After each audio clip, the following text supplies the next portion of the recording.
right. Hey, welcome. Um, I am,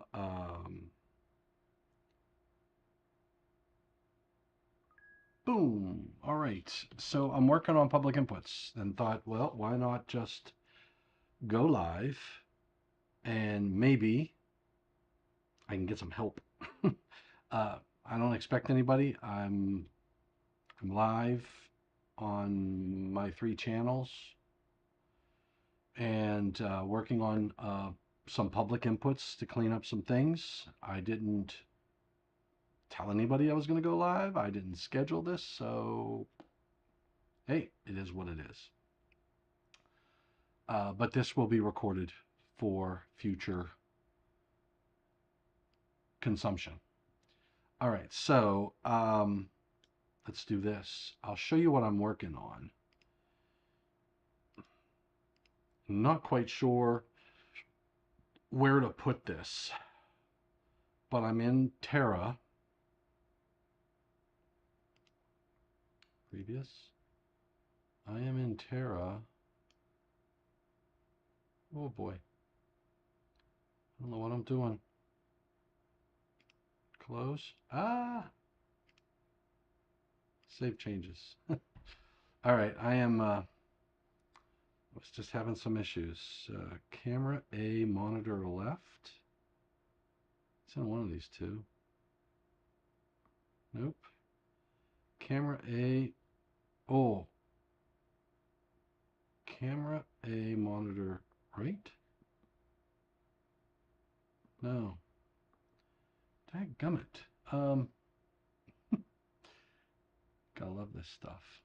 I just heard kibble here, so let me see who is dialed in. Somebody's dialed in. Hey Ryan, I'm back. Yeah, sorry about that. I I was quiet just because I'm working on a public input, and I thought, well, you know what? I'm gonna go live. What the heck? Everybody's gonna see the public input soon. So I am working on a public input for 210.52. So here's what I'm doing. Here's what I want to do. Hey, Alan, good afternoon. Oh, Alan, I had a text from you or an email or something. I'll let you know about IEEE. Apologize, not getting back to you. Um, it's been a nightmare. But anyway, um, so here's what I'm trying to do is I I I keep seeing information about USB, the USB, those little bricks. I don't use them anymore just because I I've had a couple issues personally. One, which I relayed this to somebody else who actually took a photo. I don't even know. I probably have a photo as well. They took a photo. They were in a doctor's office and they saw a receptacle, and on the receptacle were these two little silver nubs. There was like it was a like a white receptacle, and there was just a square rectangular with two little silver nubs. And he didn't know what it was. And then he looked at it closer and he realized what it was. And he very carefully removed it, and it was two prongs, a plastic base, and two silver. I mean, if you would have put your finger across those, you would have got a little wallop. And it was because whoever had a charger plugged in, when they pulled it out, they broke the end off, and he didn't know that, and the other end was still plugged in. So the reason he told me that and showed me and shared me his picture was because I told him about in my garage. I had the same thing. We have this little handheld scrubber that is battery charged. It's got a little head on it like this, and we use it to do the laundry area, the tile, and or my wife does. Um, I'm not allowed to touch the daggone thing. I don't think I think I'd break it. But the power supply broke. When she unplugged it, I was in the garage working on something, and I looked, and it was odd to me. I looked at the receptacle, and I see this little black thing with two little silver nubs on it. and it was the exact same thing.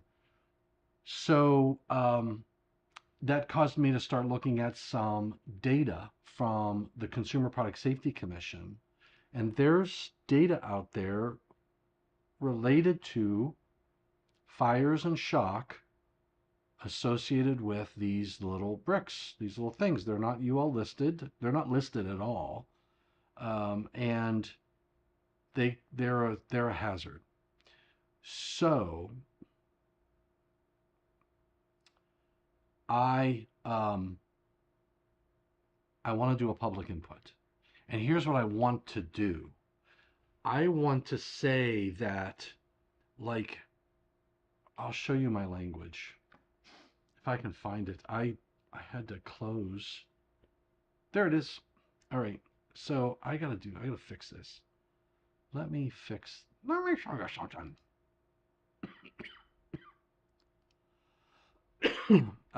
Camera A, which is what this is. Camera A, monitor L. That should be monitor L. And it's not monitor L. Let me change monitor L. Whoa. I did not want to do that. If I click here, I go to tertiary, and boom, there it is. All right. That's my public input. So, and I haven't I saved it. I'm doing it, I'm making a 210.53. So here's one of the first issues I've got is that those blocks are not, those bricks are not part of the electrical installation, therefore are not within the scope. Exactly. And which is why what I want to do, Ryan, is make it a part of the code.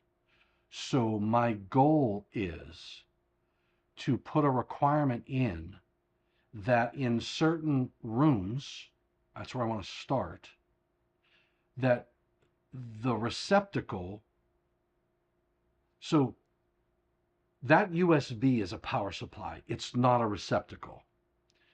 Now, the moment I put it on a receptacle, a 120 volt type of device, like a 15 amp or 20 amp receptacle, it becomes like a, I don't know what to call it. That's where I'm struggling with right now.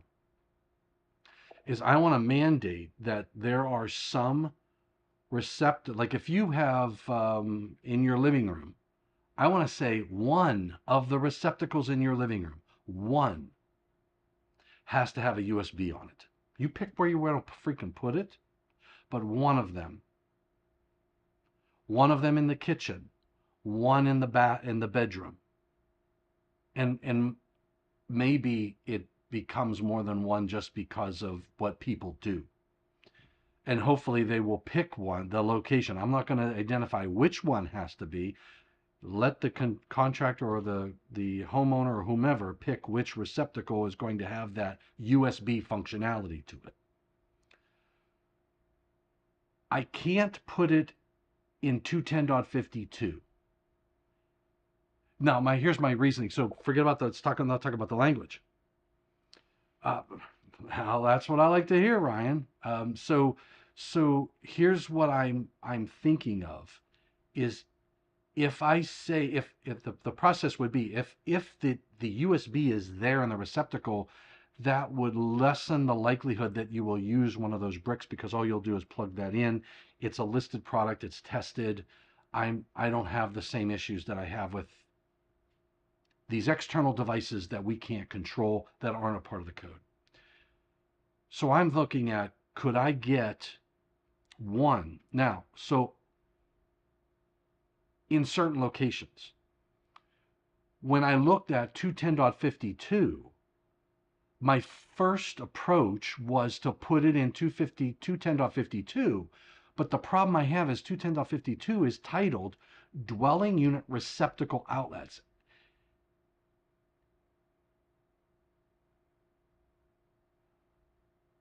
These are not receptacles, but I'm talking myself back into 210.52. I could say that is there, Okay, I could look at 210.52b small appliance kitchen receptacle requirements and say receptacles installed in a kitchen to serve countertop surfaces that shall supply not fewer than blah blah blah. I could say at least one of these receptacles shall have a USB. I'm not sure what to call it. I could call it a USB power, but I don't want to preclude the fact that if you put a receptacle in the kitchen that is nothing but USB, which is not a receptacle, it's a USB power supply with like 4 USB A or C, it doesn't matter. If you put that in the kitchen, then if you put it in the kitchen, then it should meet the requirement that at least one of these has to have that. Um, yeah, Alan, I know cybersecurity is a big issue, but that's a whole different topic, and we have some requirements in the code for that. So here's my dilemma. So let me show you the language that I was contemplating. If I go to edit, oh, camera A, monitor left. Pew, there it is. So here's my language. I'm looking at creating in the locations identified in 210.53a. What I'm trying to do is match the language. We did this in two. Calm down, Tom. See, this is what happens with me. I get like I'm.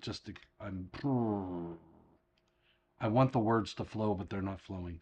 Um, in 210.12, we put language where we have NFPA link.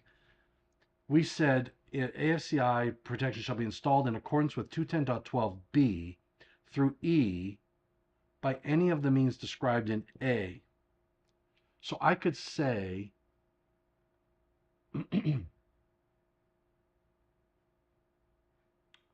what did we do in 210.8? I don't like that language. A list of Class A GFCI shall be provided and provide protection in accordance with 210.8a through F. A is the locations. Ah, man, I like 12 better.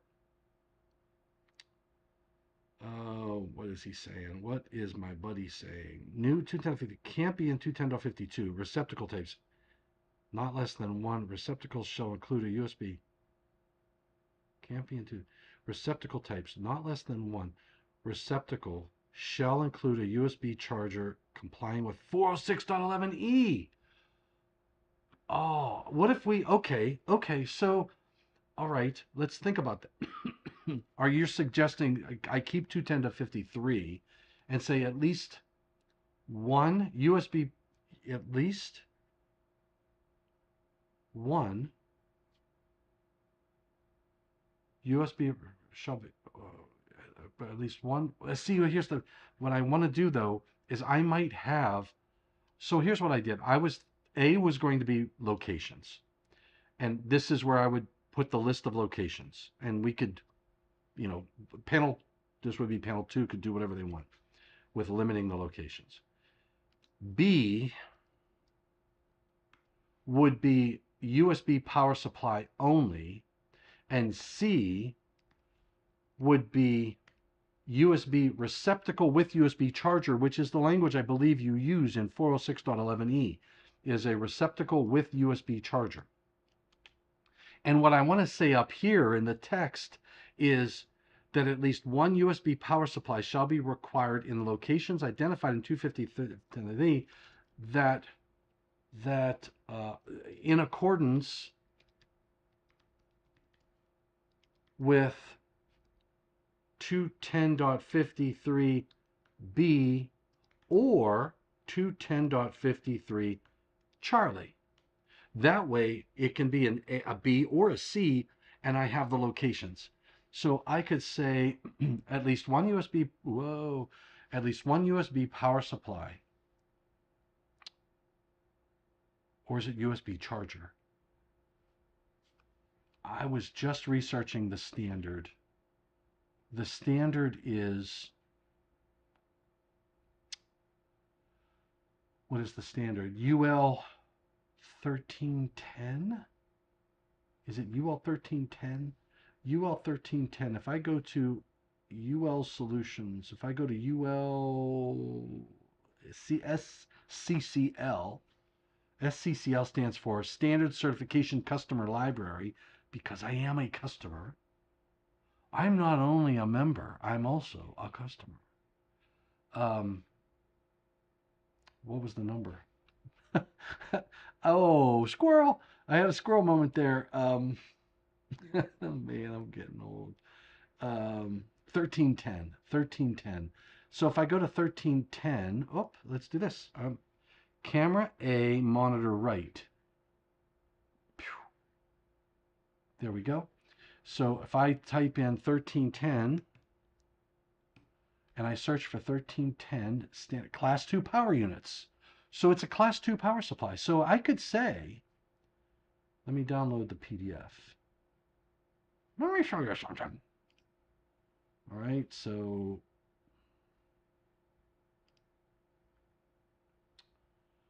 whoa, where's it at? Adobe, I love you. 1310 standard for safety class 2 power units. Let me search for USB.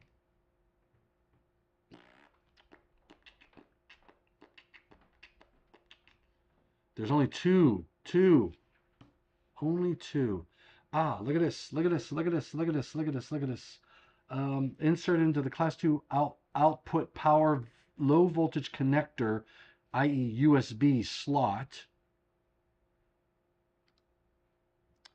Revised markings for products with USB type outlets. That's an 80.1. And an output class 2 connector shall be permanently marked with one of the following. Class 2 and electrical rating. Class 2, the marking shall be visible. So do I want to make this, I want to make it so that that people know what I'm talking about. And I don't want to call it I can't call it a receptacle because it's not a receptacle. It is a class 2 power supply. Maybe what I do is I say at least one class 2 power supply with a USB. Ooh, a USB. It's simple and free, something special. USB me. Voltage connector, USB slot. Voltage connector. USB, i.e. USB. Avoid the class 2. Ooh, really? Jargon. A phone jack can be class 2. Ooh, yeah. USB port or USB charger. How about we say a class 2 USB USB charger? Oh man, I'm gonna say USB charger. At least one USB charger. I'm with you, Ryan. I'm with you. I'm with you. See, even Alan agrees with you. Jeez. At least one USB, you guys are ganging up on me. At least one USB charger shall be required in the locations identified in 210.53a in accordance with 210.53b or 210.53c. And 210.53b is a USB power supply, USB charger. I'll say USB charger only.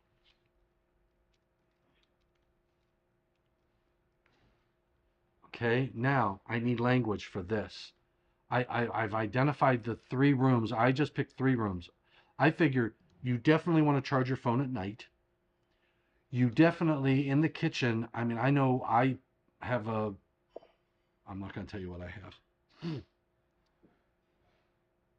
have. What's Helen saying? Use whatever language you want. The committee will discuss and rename it probably. I thought you were going to say use whatever language you want. They're going to reject it anyway. Anyway, yeah, I at least want to defend it. Okay, so if I say USB charger only, USB charger only, I could say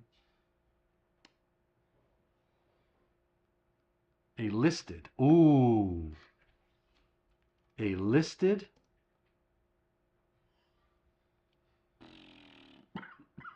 what's the title of this standard? Class 2 power units. A listed Class 2 power unit. I know Class 2, you're going to, yeah, I'm going to reject, Alan, I'm going to reject my own Nihad. Is that Nihad? Yeah, that's Nihad. I think that's Nihad. Yeah, I'm going to reject my own public input. I'm going to go, this guy, I know this guy. He doesn't know his butt from a hole in the ground. He's got the language all screwed up. A listed Class 2 power supply. I don't know. Class 2 power unit. UL safety standard for Class 2 power units, UL 1310. I'm in 1310. I'm just looking at the standard now. They call it a Class 2. What I want to do, Ryan, is I want to align the requirement with the product standard, because if I call it something that's different, people are going to go, I don't know what standard that's supposed to be listed to. Oh, informational note. A USB charger. There we go. A USB charger. I got my ears ringing. Somebody's talking about me. My ears ringing. A listed device consisting solely. Oh God, I love you. You know what, Ryan? Thank you. Um, a listed device consisting solely of one or more USB chargers, period, shall be installed. A listed device consisting solely of one or more USB chargers shall be installed, period. What power over Ethernet devices might be coming to the residential home? There's a lot already out there, Alan. I think we like Tom, so we will probably accept the language. That's right. That's Nihad's on panel 2 as well. So we got 2 of what, 12 or 13 or 15. That's a good point, Alan. I know up to televisions. There's some monitors and televisions that are USB power supplied. I have like my switch upstairs is USB. There's a lot that's already and this and honestly I can, and if they put that in to serve that function, then they meet the requirement. How about receptacle? At least a listed 125 volt 15 or 20 ampere receptacle with USB charger type A and or type C. So what do you guys think about that? What if I just said I don't need to put type A and C? I can just say USB charger. Small USB fans. Ah, yes. Is that like the yay? A listed 125 volt 15 or 20 ampere receptacle with USB charger. That language comes right out of 404 Cam A monitor right 404 406 open link and new tab 406 listing. Let me search for Control F USB. Oh, look, output connectors, USB charger connectors, or any combination of them, flush device faceplates, during the normal Class 2 supply or USB charger connections shall not introduce night lights, Class 2 connections, or USB chargers. So they're using the term USB charger a lot. I like it a lot. USB chargers. So I said a listed 125 volt, 1520 amp receptacle with, 406.11e, thanks. 406.11e, 406.1916, 406.11e. A 125 provides class, I love it. Integral with the receptacle. Oh my God. Well, so to the American. So a listed 125 volt, 1520 amp receptacle with you be a USB charger. Here's what I'm thinking, Ryan. I'm thinking I say a listed 125 volt, 1520 with one or more USB chargers shall, fingers in the wrong place, shall be installed. That way it's in line with the first one. I could put informational note number 1, C 406.11 E for more information regarding on receptacles with USB charger. Informational note number 2, CUL standard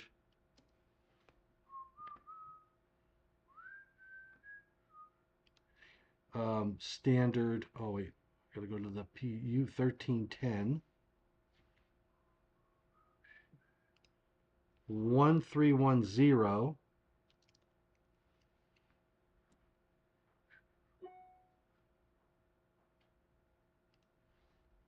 standard for class 2 power units.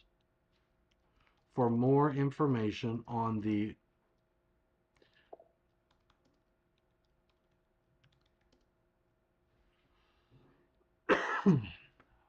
how do we say this elsewhere in the code? CUL blah blah blah. And now, so here's just what I try to do, right, wrong, or indifferent. I try to keep the language consistent. There we go. So if I look at the informational note, there it is. All right, so one of the other informational notes, CUL, I don't have the word standard, UL 1310, and I don't need quotes. They italicize it. Get rid of the quotes. For information on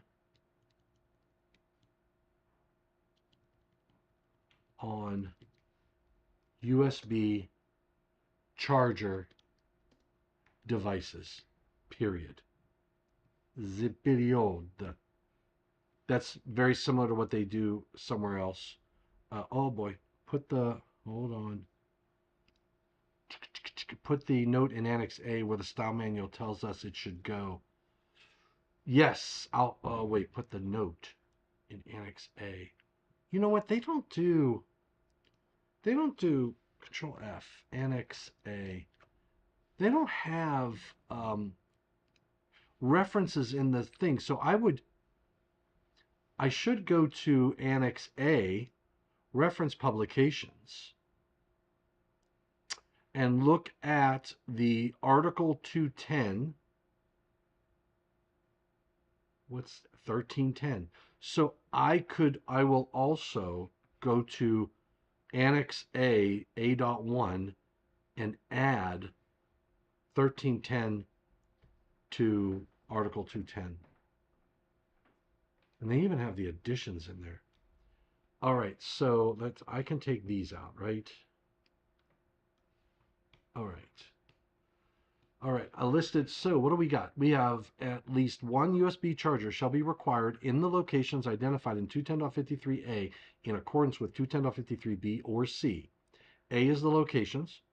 B is a listed device consisting solely of one or more USB chargers shall be installed. C is a listed 125 volt, 15 or 20 ampere receptacle with, what? Look at that. With a USB charger installed. Shall be installed.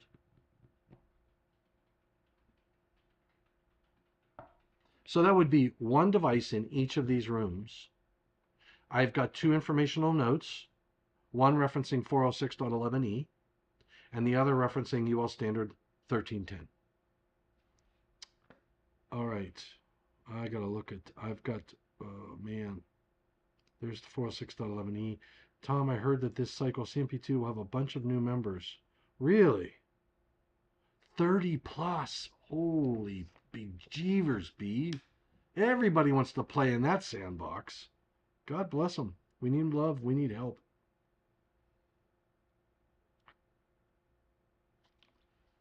Oh, you know what? I agree with you.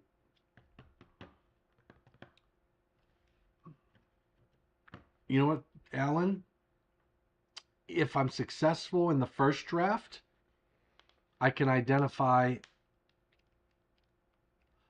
a public comment to add the language that gets you within 3 feet of the bed or nightstand. That's a tough one because an installer may not know where the bed is going to go. Although I know there are assumptions made because in each of the bedrooms, there's at least one wall that has an Ethernet port and a cable because they were assuming a television was going to go there. So somebody has to make that, but 9 times out of 10, it's not right. But the receptacle will be easier. All right. Okay, so I'm liking the language.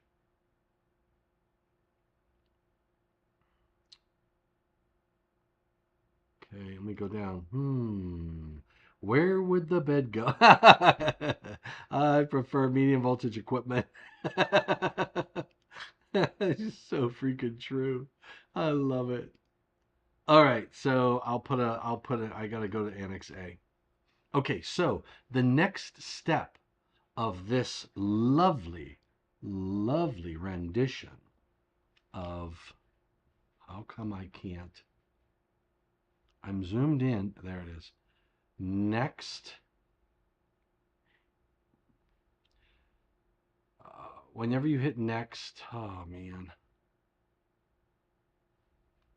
I'm going to hit next. And I can't scroll up. Why? Gosh. This is what happened to me before. I'm going to hit save.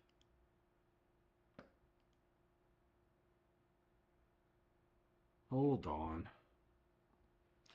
I don't know what's going on with Link. Not Link. This is Terrible View. TerraView. Did I do a Freudian slip of rippos? Oh man, I hope I did not lose that. Well, you know what? I'm live streaming it, so I can always go back and watch the video. Jeez. Okay. I'm gonna hit refresh. Does it says leave page? Yes. It's all screwed up. I gotta get. See this? Look at this. Look at this. I can't. I can't see anything up here, and I can't do anything about it. Even by itself, I can't select one. I'm going to close, leave, and we're going to go back in again. www.nfpa.org/next/70next. All right. What the heck? NFPA. Oh, NFAP. It's for sale. www.nfpa.org/70next.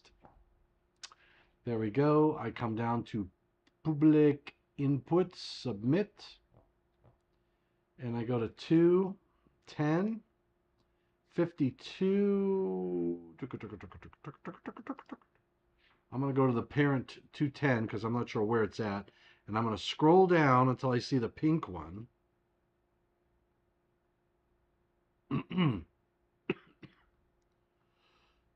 There it is. I'm going to go to edit and hopefully... Yes, it's there. All right, so I hit next. There's the language, and I hit next. Now I'm into next. Now I'm into the panel state or the substantiation. I know I should not have disrespected Tara, but I didn't disrespect it until after it screwed me.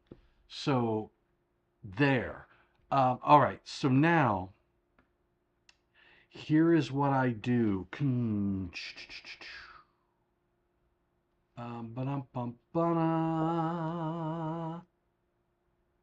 And unforgiving. Tara is ruthless, is exactly right.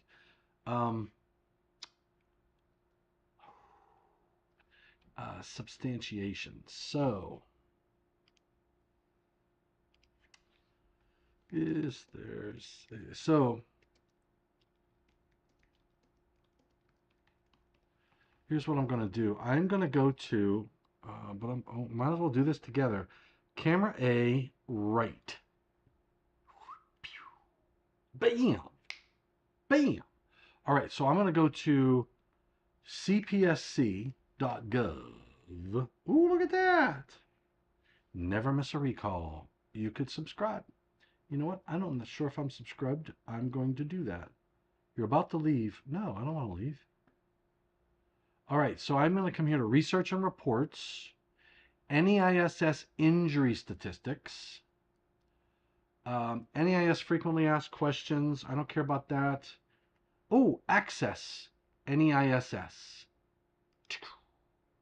Now I'm going to say consumer because I'm a consumer. Ooh, maybe. Oh, industry. Oh, of course. I am the industry. Year 2024. Well, let's do this. I'm going to go build query. I'm going to do 5 years. And I am going to go down to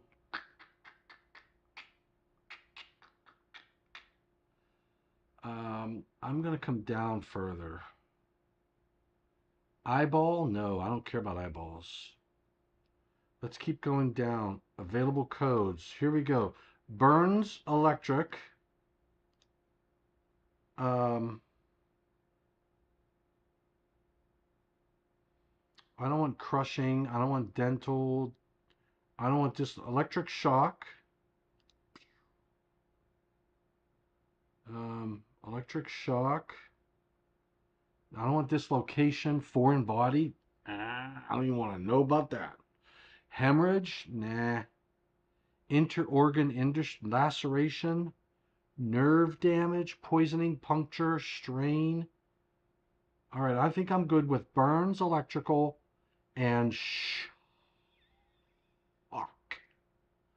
I don't care if they were not admitted to a hospital, admitted to a hospital, fatal. I don't care. Any and all is what I'm looking for because I'm hardcore. Output measures. I don't know. You view first 30 records. Heck no. Give me it all. I want it in an MS Excel file. And then we're going to hit, oh, report title. We're going to call this USB research dash 1. And hit submit. All right. Please be patient. All right, we're going to let that cook. I feel like I'm in a kitchen. I'm making something. We're going to let that cook for a little bit, and then we're going to come back and check it. We're going to check the oven every now and then, but we're going to come back over and formulate our messaging, so that we that's cooking. So so what I'm saying is, I know it's going to be hard to see. I can do this, and I should be able to. Whoa. Oh, shoot. Well, it looks like, okay, hold on. Let's go check the oven. Let's go check the oven. So it says 2020, 21, 22, national estimate 52,838. Oh, there's a suggested citation. Oh. Copy. And I'm going to put that over here. Control V. There's the citation. Download file. And you know what it's going to be? I've done this before. It is going to be, it's going to be a folder that has more. See, it's a folder, NEISS, that has 1, 2, 3, 4, 5, 6, 7, 8. Flamil, Flamaza. Okay, so queso, isn't that cheese? All right, I am, boom. I've downloaded the data. And it's a mess, right? So this is the meat and potatoes right here. I'm going to do this, and I'm going to wrap a text. And I can get rid of I'm going to hide columns. Treatment date. Oh, we'll keep the age. I'm going to hit hide. I'll keep the age. I don't care if it's male or female. Hide. I don't care about race. Hide. Other race. Hide. Isn't Hispanic a race? I don't know. Maybe it's not. Body part. I don't care about body part. Diagnosis. Other diagnoses. These are all numbers. They're all, I'm going to get, oh, alcohol. Drugs. All right, I'm hiding all of this. Hide. Okay, so now we're getting a little bit better. Weight. I don't know what weight. Pounds per square inch. All right, so there's the narrative. So what I'm going to do is Calibri. I'm going to increase the font to 12. And I'm going to do this. All right, so let's zoom in. There we go.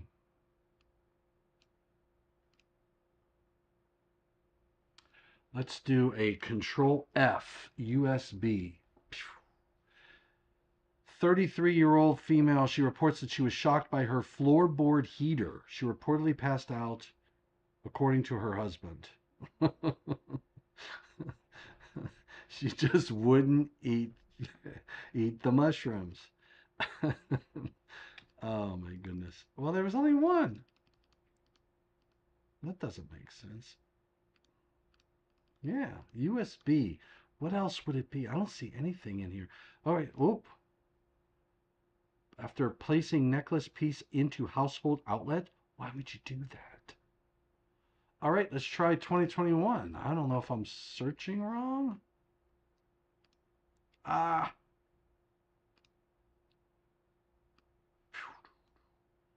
We're going to see.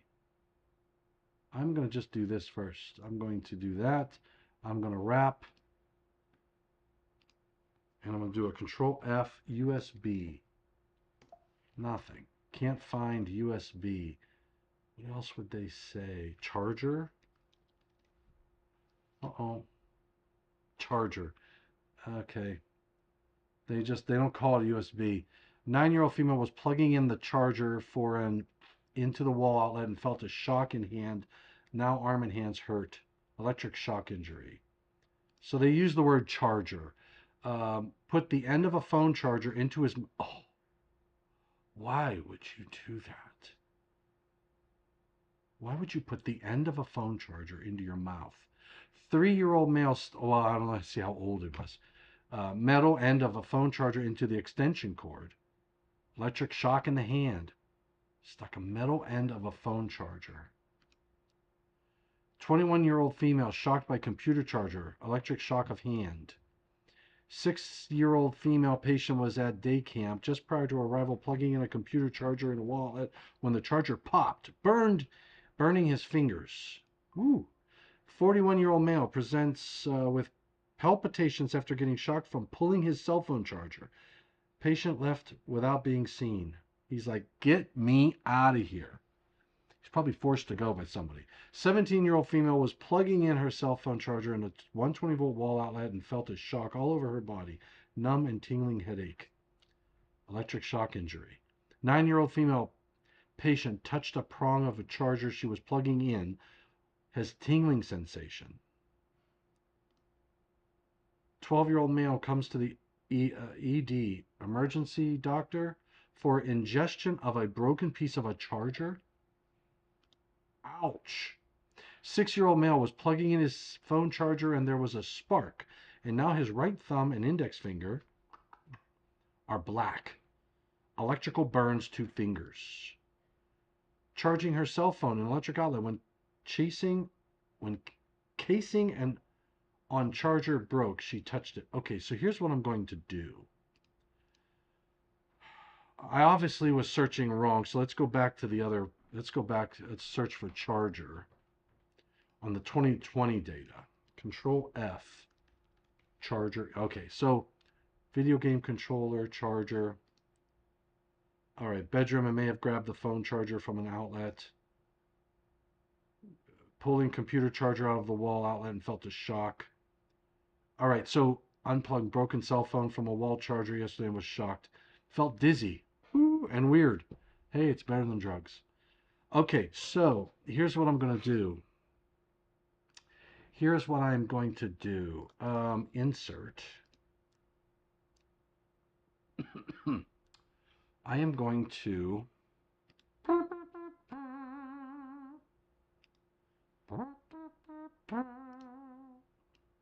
I'm going to bring this over here. Because, whoa, where'd it go? I'll bring that over there. All right, so what I'm going to do is I've got to figure out an equation. So what I want to do is I want to give me the equation for Excel that lets me find text, find a specific text in a cell, in a different cell, and if it exists, put a Y in my new cell. I should have said from a different column. All right, so, ooh, here we go. We're going to see if this works. Boom, Control C, and I'm going to do this. Equals if is number search, and I'm going to put charger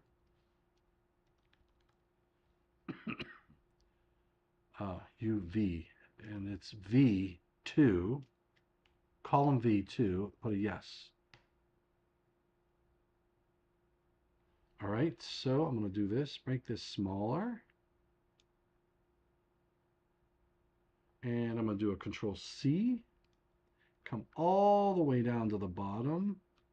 And you know what I could do is I could put it all in one spreadsheet, but I ain't going to do that. So, oh, it works. All right, so what I did was I just went to ChatGPT and I just said, give me the equation, and it worked. Oh, I love ChatGPT. All right, so, and then what I'm going to do is I'm going to come over here and I'm going to do a filter, filter. And I'm only going to have those that have a yes, meaning that all of these have to deal with a charger. So then what I'll do is I will delete, if it's not what I'm looking for, I'm going to delete the Y's, and then I can just say I did a cursory review of the Consumer Product Safety Commission. These are examples for whatever, and this is a very unofficial, but you're watching what I'm doing, so I'm doing it live. So 10-year-old headache after getting electric shock from pulling the phone charger. 17-year-old plugging cell phone charger. I'll leave that one in. Cell phone was plugged into an outlet. Right hand and popped. 10-year-old male plugged a charger and plugged it back into the electric outlet with his hands and got shocked. Computer charger outlet.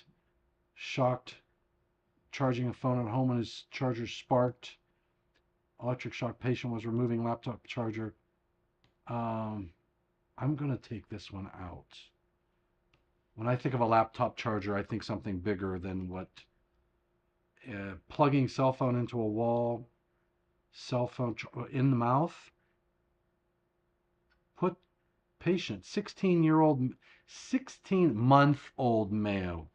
All right, take that one out because you can't have a code requirement. Parents heard her cry, playing with cell phone charger. Charger had been partially plugged into the outlet. I'm going to leave that in there. The hell. Electric shock while plugging in. Being shocked by electric socket. Pulled the video game controller off the charger and bumped the left arm. I'm going to take that out. At home running with scissors. Running into the bedroom and may have grabbed the phone charger from the outlet, at which point she started crying. Parents concerned for electric shock. I'll leave that in there. Pulling computer charger out of the wall outlet. I'm going to delete that one. Patient says she unplugged a broken cell phone. I'm going to leave that one in there. Injured with electric shock after getting out of the shower and plugging in a charger. I'll leave that one in there. With burns to finger. I'm going to leave that one in there. Shocked plugging in a phone. I'm going to leave that one in there. Took an Apple charger and tried to put it in a wall socket. An Apple charger. I think they're talking about the bigger ones. I'm just going to take that out. No, that could be a cell phone. Apple is not just a computer. Presents with a electric after placing a coin between the charger and the plug. I'm going to take that out. Manipulating a laptop charger with his left hand when he received a shock to hand. I'm going to take that out. Being shocked by phone charger while unplugging it. I'll leave that in. Electric burn patient laptop charger. I'm going to take that one out. Picked up a phone, hooked it to a charger which was connected to an extension cord. I'll leave that one in. And her necklace broke, burning the attachment. What? A normal 120 volt outlet on the wall. The phone charger started to smoke. And her metal necklace broke, which was connected to and plugged into a normal. What does her necklace have to do with this? 23-year-old female picked up her phone, hooked up to a charger, which was connected to an extension cord, and plugged into a normal 120 volt outlet in the wall. I get that. The phone charger started to smoke and her metal necklace broke, burned at the attachment and fell down, touching her wrist. I don't know what that is. I'm going to leave it in. A 14-month-old male shocked when he stuck a charger in an electrical outlet. 14-month-old male. Boys will do what boys do. 16-year-old female patient states was plugging in a phone charger from a wall socket. 6-year-old female, 16-year-old female father of child states that patient was playing with a charger cable, burned leg. I'll take that out. Okay, so I can say, I'm going to do this again. Blanks, apply, and then I'll take it back out again. Apply. So we've got 1, 2, 3, 4, 5, 6, 7, 8, 9, 10, 11, 12, 13. Well, we have 21 for 2020. So what I'm going to do, all right, so here's what I'm going to do. For the sake of time, and now remember, those who submit to the Consumer Product Safety Commission, it's not everything. So this is just a small snapshot of cases. A, they had to have been reported. B, it had to have been specific hospitals that are a part of the NEIS data gathering group. So if I went to Weirton, the Weirton hospital here just down the road, because I got burned from a USB charger, it would not, it's not going to be in here. That hospital is not part of this. So this is just a taste of the incidents. And what I can say, a quick review of data from 2020 showed 21 instances, documented instances, that include the word, because we filtered it out, charger. I'm being specific there because you saw I searched for USB. I searched for charger, and it seems like I don't know what other terms they may use for those. Whatever. I searched for included the word charger, and only pertain to USB type chargers for products like cell phones. Some examples of injuries documented include the following. And what I'm going to do is I'm going to see what this does. I'm going to copy this, and I'm going to hit paste. Ooh, chicky mama. That looks good. All right. 17-year-old female, 26-year-old female, 10-year-old male.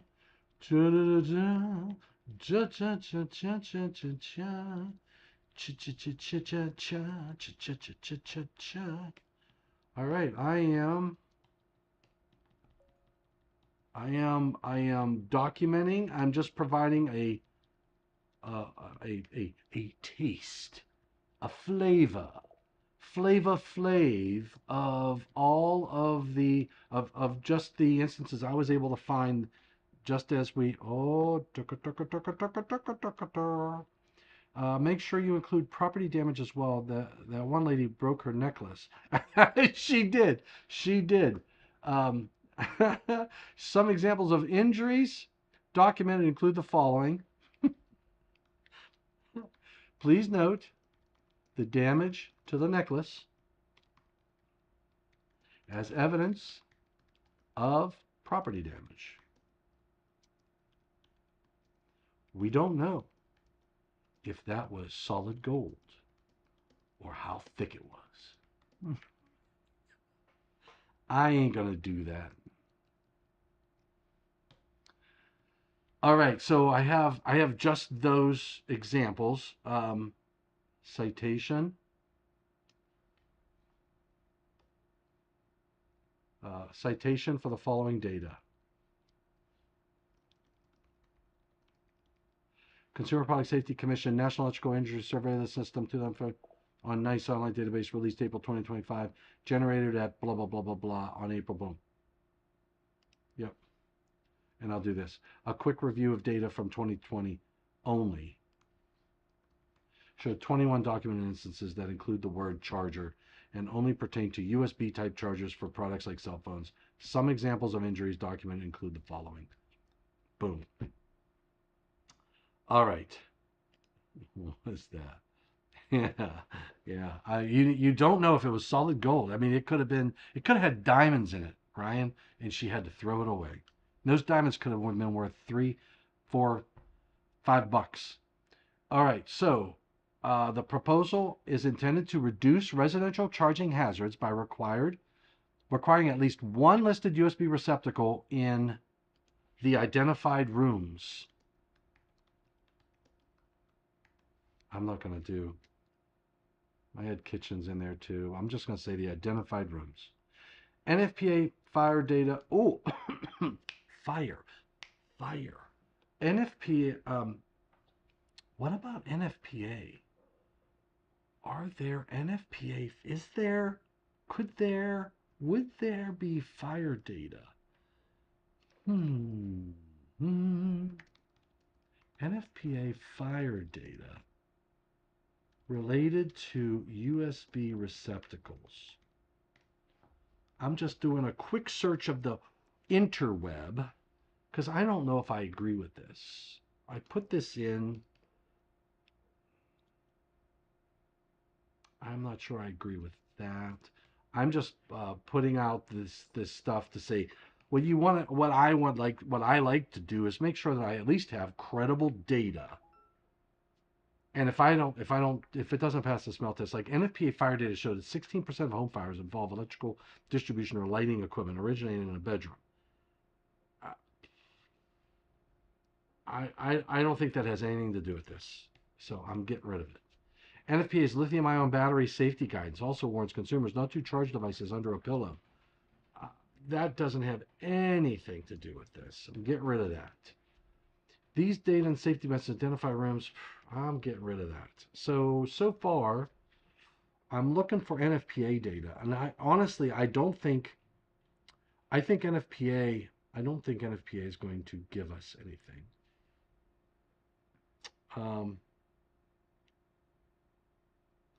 They've got room of origin, but they don't. Oh wait, let's do this.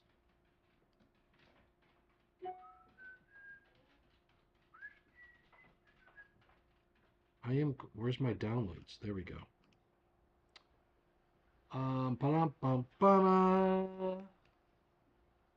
Now I just downloaded the. So here's another one. Camera A, monitor right. So this is the home fires caused by electrical distribution and lighting equipment. Now, charger. Let me search for charger. I found something. It's got one hit. Battery, charger, or rectifier. No. So this is going to get you to a room. It's going to tell you home fires start, that there's a lot of home fires and all that jazz, but it's not going to. I would not be able to say, look, based on this report, these number of fires were generated because of USB chargers. So that's not going to help me. NFPA is not going to help me.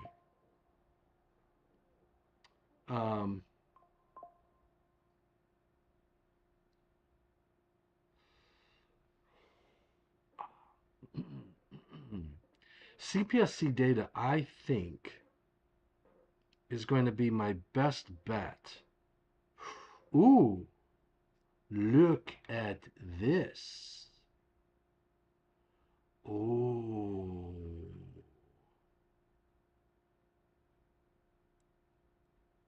No.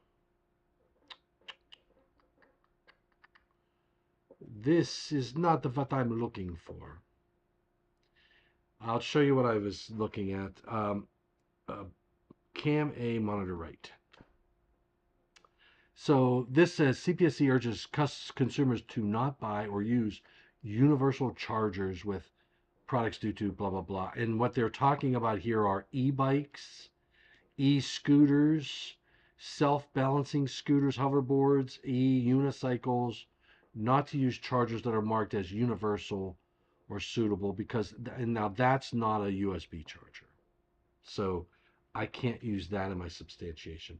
So I'm saying this proposal is intended to reduce residential charging hazards by requiring at least one unit listed, blah, blah, blah, and then a the submitter of this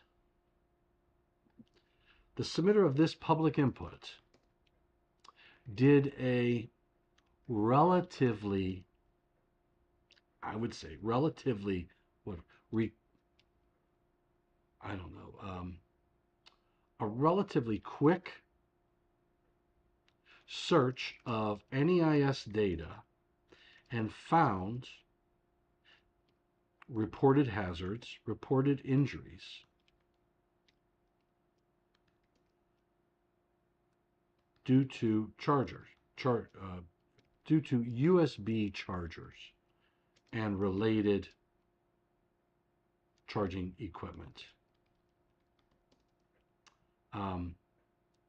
We know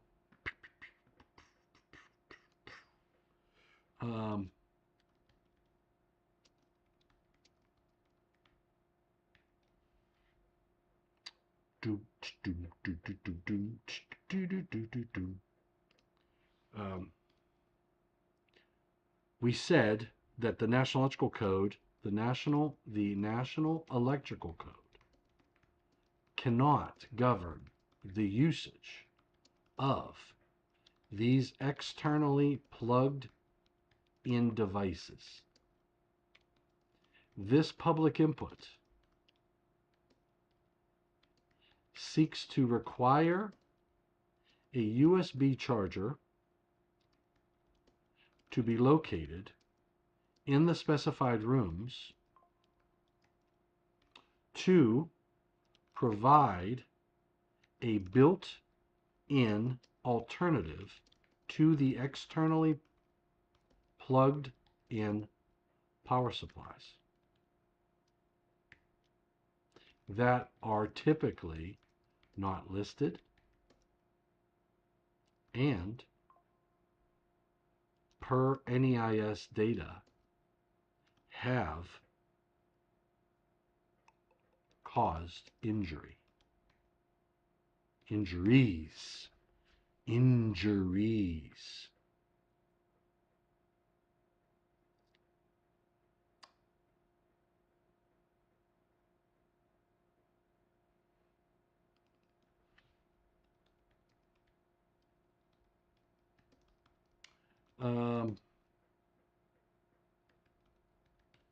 I'm just doing some searching to see what the social media is doing out there. Oh.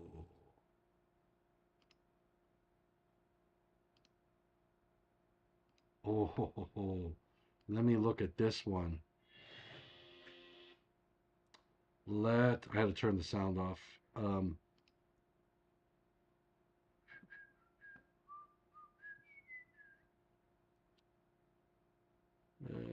No, it's not what I thought it was. This guy is just he took apart a USB charger. I don't care about that. Failed USB chargers often show signs like overheating, discoloration, or plastic melting. Inability to reach rated, blah, blah, blah. Top 7 USB cable blunders. How can a faulty USB charger kill you? Whoa. Electrical engineering stack exchange. What is that?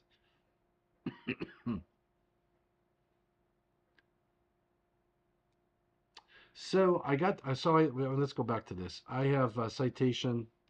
Then if I scroll down, I have examples. This proposal is further supported by the ongoing safety problems associated with portable charging products of uncertain origin. I like that. UL has issued public notices warning that certain USB chargers bearing counterfeit UL marks had not been evaluated to be applicable. Okay. Let's do this. Control C. Let's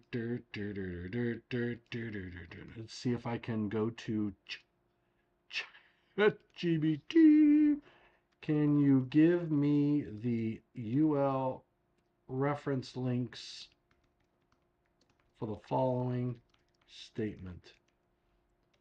See, this is what you do. You make a statement, you think it's true, and then you tell the ChatGPT to say, hey, go out there and give me links to the UL pages that support that statement. And if it says I can't find any, then we delete it. If it says here's they are, then I take those URLs and I make that a part of my substantiation, and bam, look at this.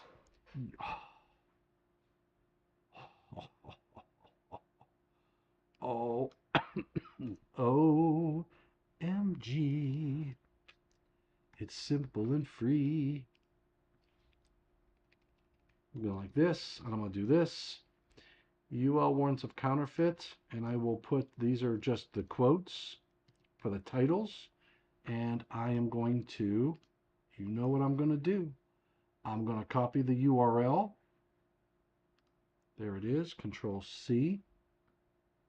That's on the first one. Control V. And here's what it is, currently monitor right. US UL warrants of counterfeit UL marks on USB chargers. Northbrook, the following is a notification from UL that the USB chargers identified below bear counterfeit UL marks. These have not been evaluated. Blah, blah, blah. Darcy blows. Cupcake Island. Look at that. Perfect. All right, so we have counterfeit product on the market. So that's that one.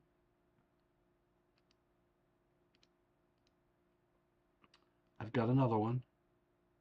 I've got another one.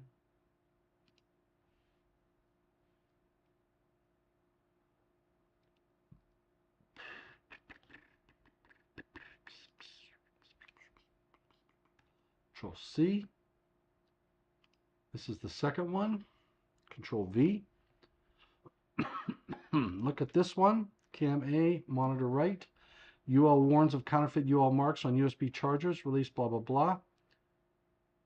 UL recommends that you stop using the product. Love it. Love it. Can't get enough of it. All right, so then I'm going to go back.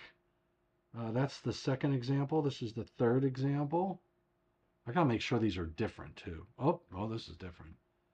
This one is definitely different. Look at this, Cam A, monitor right. Unauthorized UL mark on USB wall charger. The following is a notification. USB wall charger identified below bears an unauthorized USB wall charger. Number of units. So there she blows. Look at that. Look at that. Oh yeah. All right. So I take this link, Control C, and I come over here, and I put it here. Control V. And then I get the last one, and I do this. All right, and I have, this is, I'm not going to show you this one, but this is the exact same, not the exact same product, but it's the same concept. I have a another warning from a different, boom. Okay, so the proposal is further supported by the ongoing safety problem associated with portable charging products of uncertain origin. UL has issued public notices warning that certain USB chargers bearing counterfeit UL marks had not been evaluated to the applicable safety standards and may present risk of fire, electric shock, or injury.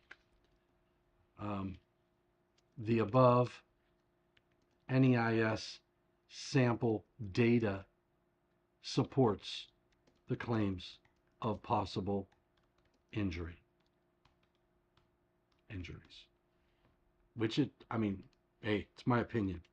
I believe that when you have all of this stuff and they say, hey, you can, and then I got it, oh, you know what I'm talking about.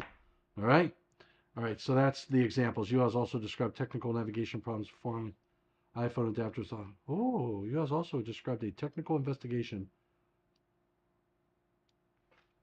I'm going to see if I can get evidence of this puppy. Can you give me evidence of this statement? Make the claim and see if we can find the link. Otherwise, we delete it. Recent CPSC recalls. Oh, there's recalls. Examples include recalling MyCharge portable chargers that could overheat while charging, with reports that include 2 residential fires. INIU power banks. Okay, MyCharge portable chargers that could overheat. I need evidence of that, because I am not going down that road unless it's true. Bum, bum, bum. UL stated in its 2018 response to the U.S. Senate Finance Committee that its 2016 technical investigation involved 400 counterfeit iPhone adapters with unauthorized UL certification marks, and that the adapters were obtained from multiple sources in 8 countries, including the United States, Canada, Colombia, China, Thailand, and Australia. You also said that 99% failed the basic testing and 12 demonstrated a serious risk of electrocution. Oh, man. Terry Brady, follow up. What's this? Hold on. Hold on. Okay, here we go. C P S C. C P S C.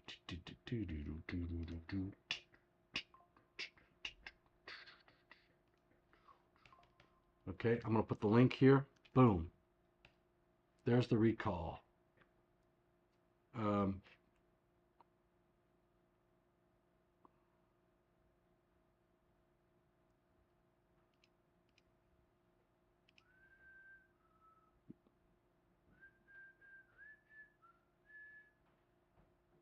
567 units, 567,000 units. The recall involves MyCharge Power Hub with model numbers, blah, blah, blah. Portable chargers are black and include 2 attached cables. The recalled portable chargers have a date code. Recalled lithium-ion film. Remedy. Portable chargers overheating. MyCharge received 5 reports instance. All right, so, well, we got something out of that. We have the CPSC. Where's the data? Oh, wait, that's the CPSC. Fire hazards. Examples of MyCharge portable chargers. INIU power banks. Portable chargers sold at Costco recalled due to fire and burn. This stuff, you can't make this stuff up. This is from 2024, so a couple years old.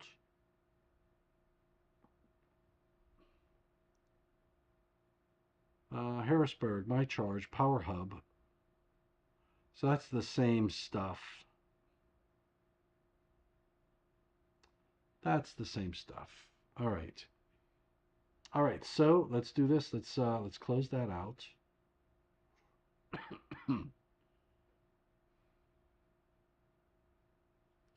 What's the other one? INU power banks.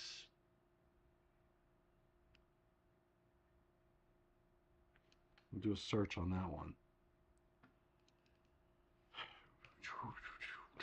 INIU recalls due to fire hazards. Hey, that's not what I'm looking for. The picture of that it's not what we're looking for. Nope, that is a battery, so take that one out. That one gets deleted.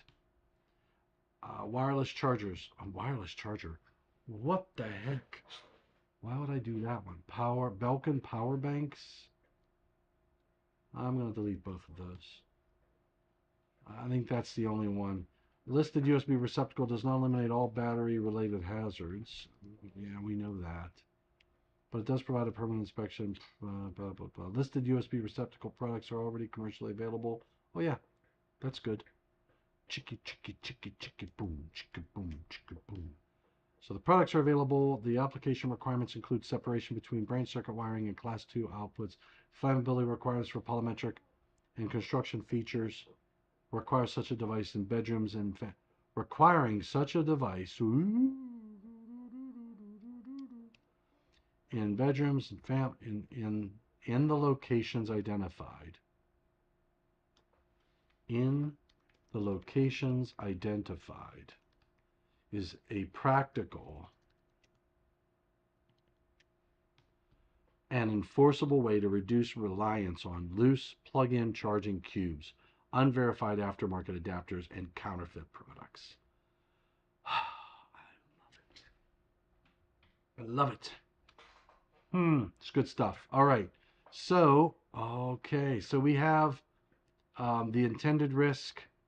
We've got decent. It's not, we've got decent substantiation. I could get more, but you can see that it's not a lot of work, unfortunately, to find more. If it fails in the first draft, I will go and get more.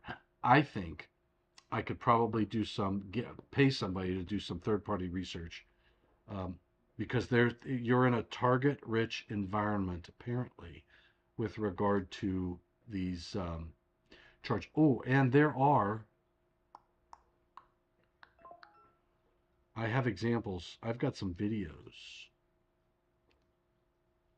I've got videos.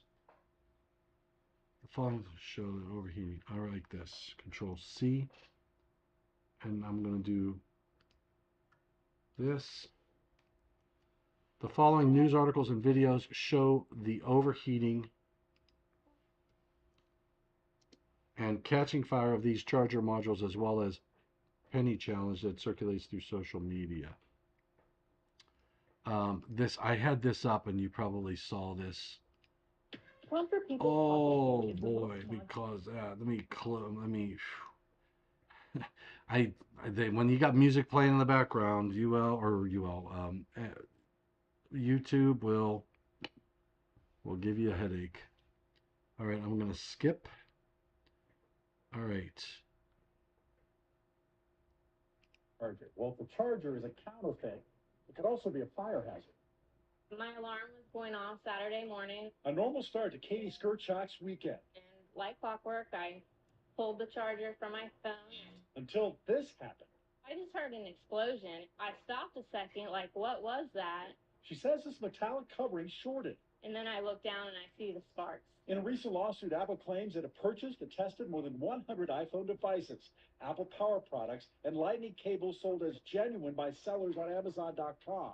The company says 90% were fakes with design flaws that create risks of overheating, fire, and electrical shock. So how can you tell if your charger really is Apple certified? Apple says for third parties, the proof is in the packaging. All right, that's one. What's this one?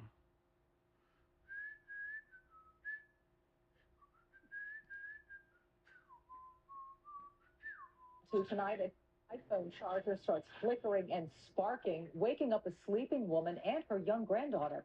Neither was hurt, but now that woman has a warning for other smartphone users. Janelle Bluta live now with what she had to say about these scary moments. Janelle?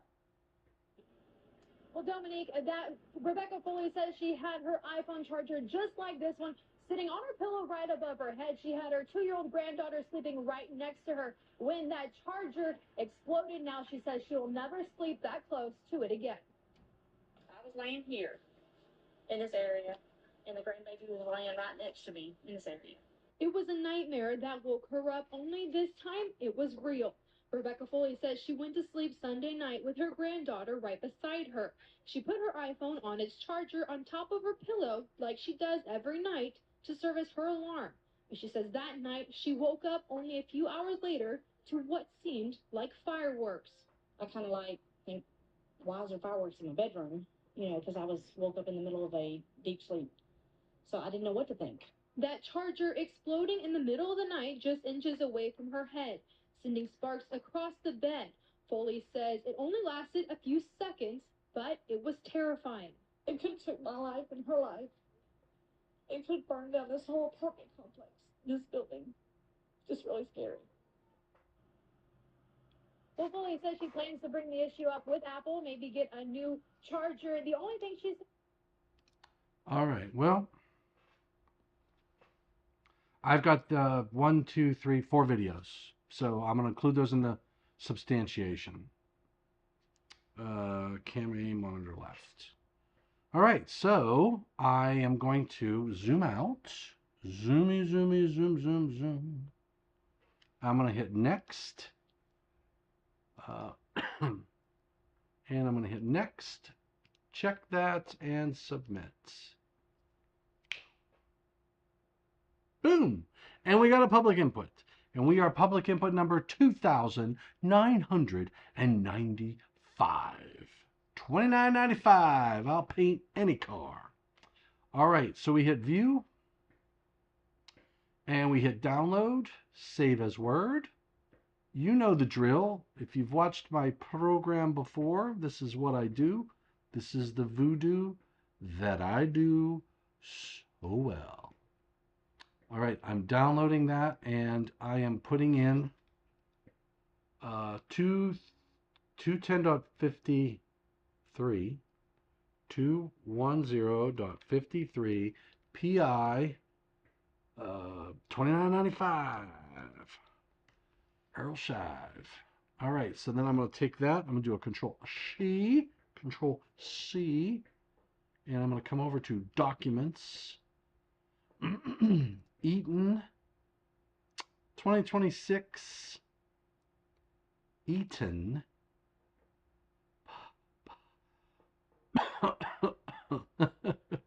Eaton public inputs. Where's my NEC 2029 public inputs? Submitted. Control V, and there she blows Cupcake Island, and I am golden. So, oh my gosh. That was just one public input. Man. All right.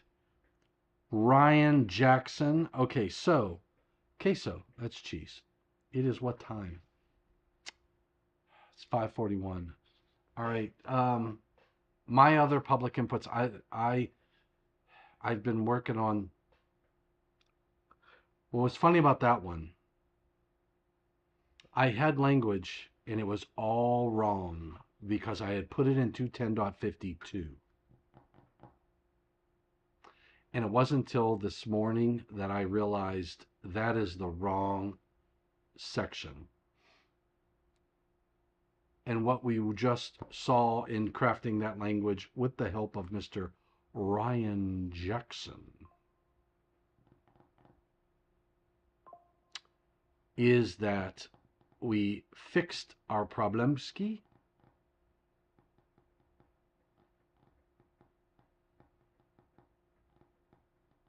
And we created a public input that I think is better than what it was before. So we got a 210.53. We've got some daggone good evidence that there is a problem. All we're asking for is one receptacle, one USB power supply, either built into an existing receptacle or separate, in 3 rooms. The living room, the bedroom, oh, maybe it was 4 rooms. Living room, bedroom,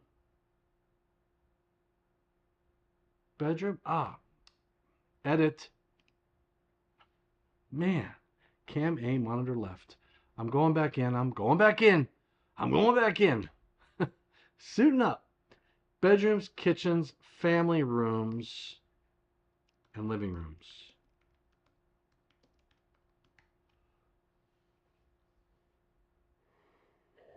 Whew.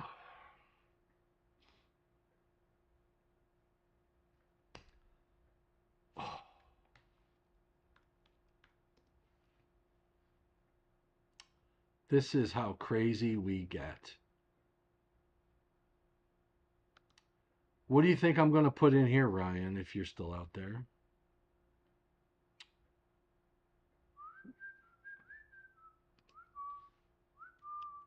Similar rooms. And here's the reason.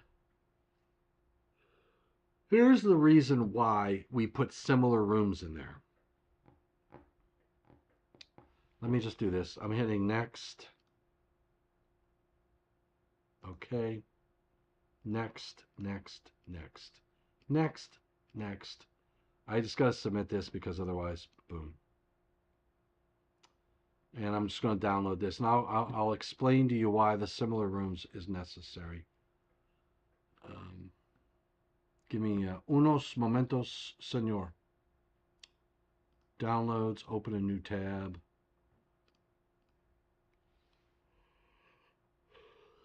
.53 PI 2995.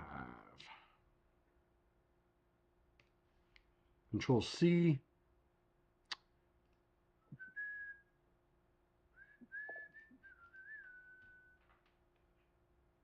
V.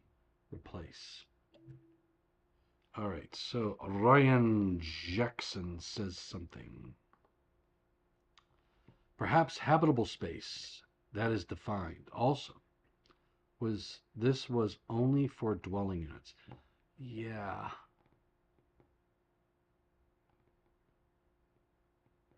Oh, God, dadgummit, Ryan. Oh, man.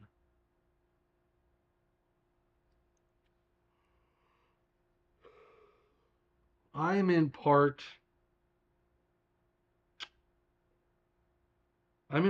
3, required outlets. And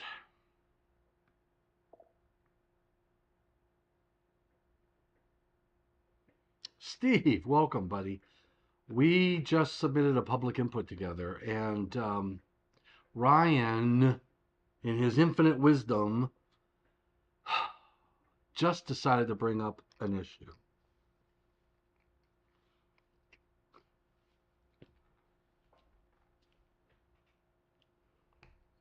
Okay, here's what we got.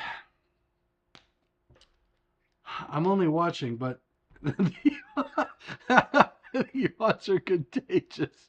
Sorry, I'm a little dramatic with the yawns. I am exhausted.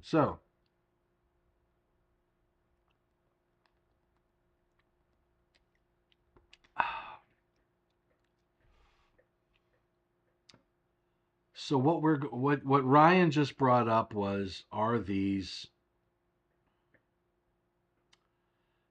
Steve, Ryan brought up the fact that these are dwelling units.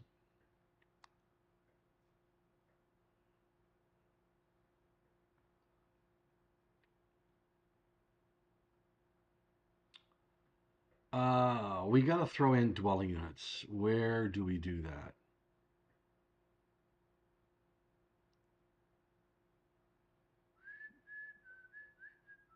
Doodar. Dwelling units. At least one USB charger shall be required in dwelling unit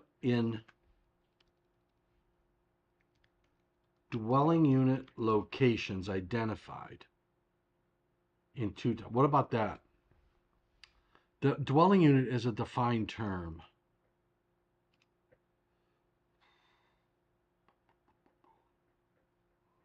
Dwelling unit is a defined term. Oh, man. Dwelling unit. A, B, C, D. A, B, C, D, E, F, G. Dwelling unit. Dwelling unit says a single unit providing complete and independent living facilities for one or more persons, including permanent provisions for living, sleeping, cooking, and sanitation. So, at least one USB charger shall be required in dwelling unit locations. Oh, no, in locations within dwelling units. within a dwelling unit identified. What do you think of that?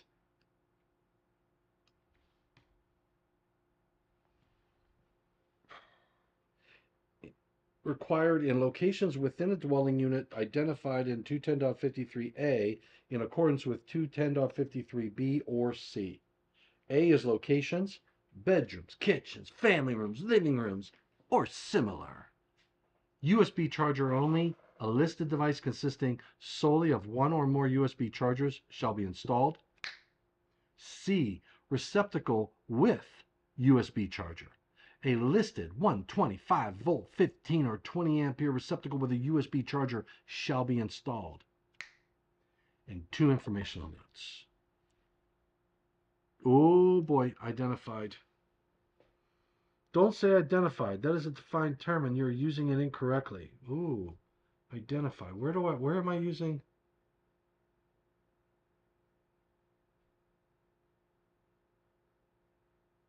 What would you use? What would you say? Don't point the problem out without solution, Ryan. Come on. At least one USB charger shall be required in locations within dwelling units, within a dwelling unit, as required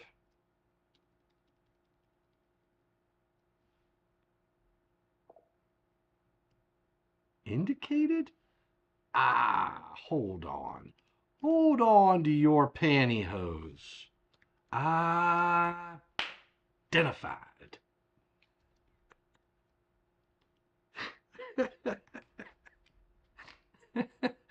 Oh, shoot. Identified.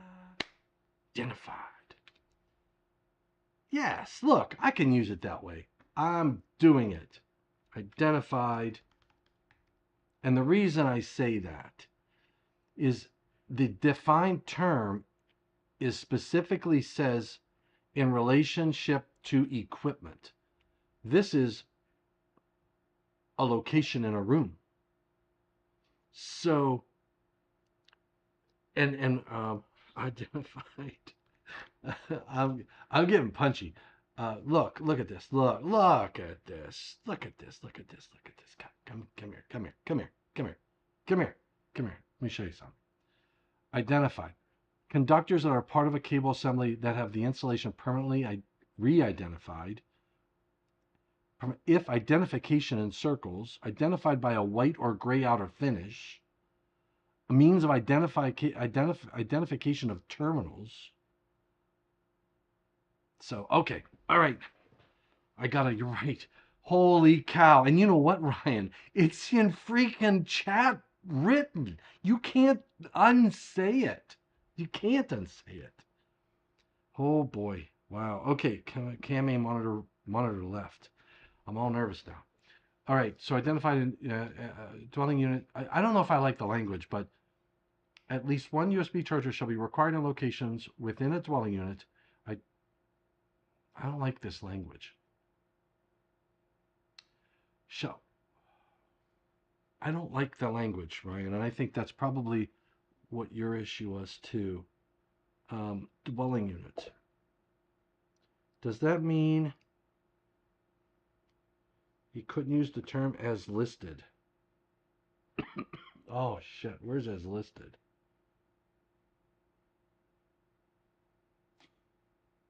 A listed. I can use that.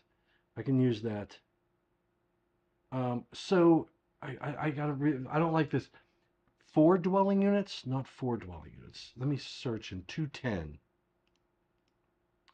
In 210, I gotta find where we begin a sentence. Dwelling, identified dwelling. Dwelling.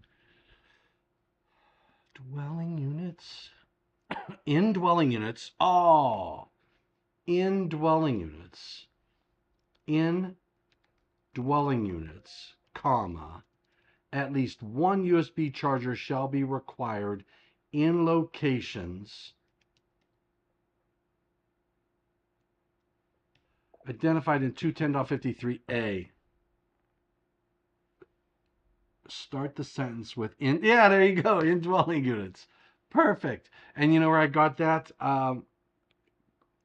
In 210.6 in dwelling units, right here where it says in dwelling units and guest rooms and guest suites. So we like minds or great minds think alike. Thank you, sir.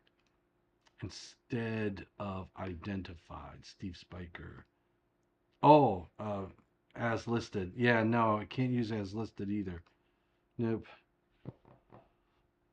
So, in dwelling units, at least one USB charger shall be required in locations identified in 210.53a in accordance with 210.53b or c.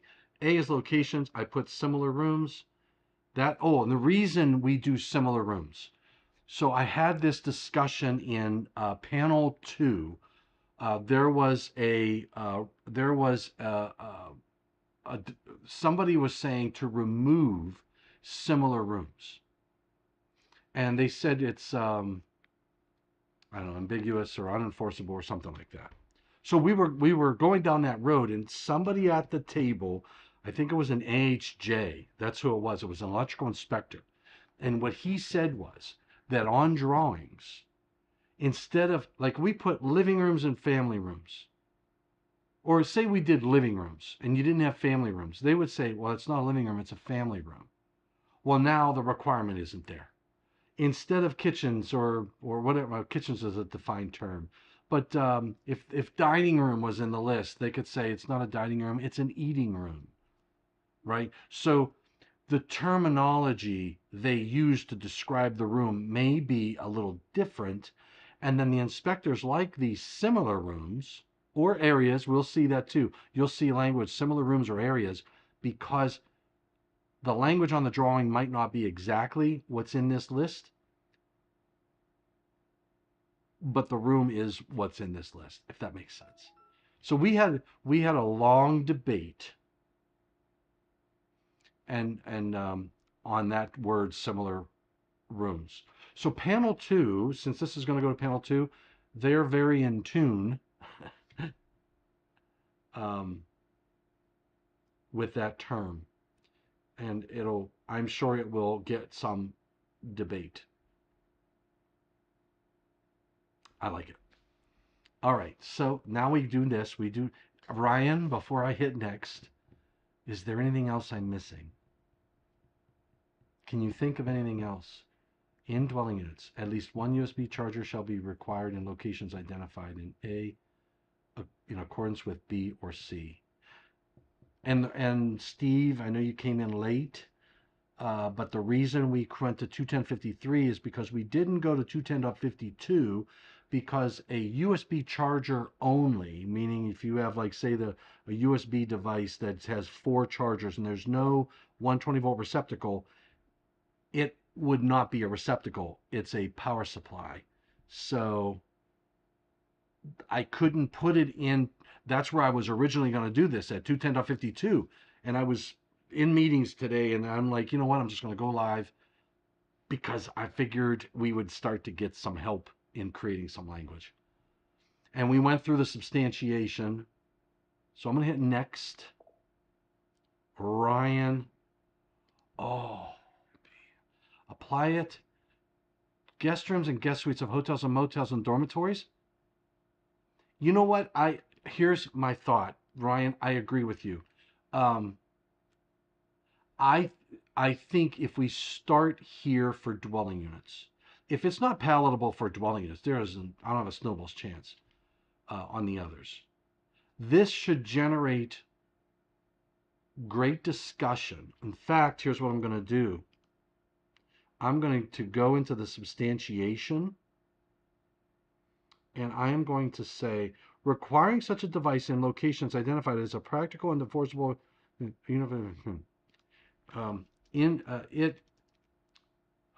submitter and others included in the development of this public input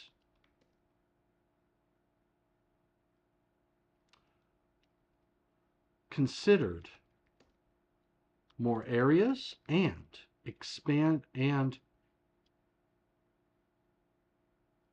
other types of occupancies, such as guest suites of hotels, motels, and dormitories. This was not included at this time to give this panel and the industry an opportunity to debate. Period. And you know what that does for us, Ryan? If they say yes, the panel could throw that in and say, look, we want it to be in these other areas. Or we can come back into public comment phase. Or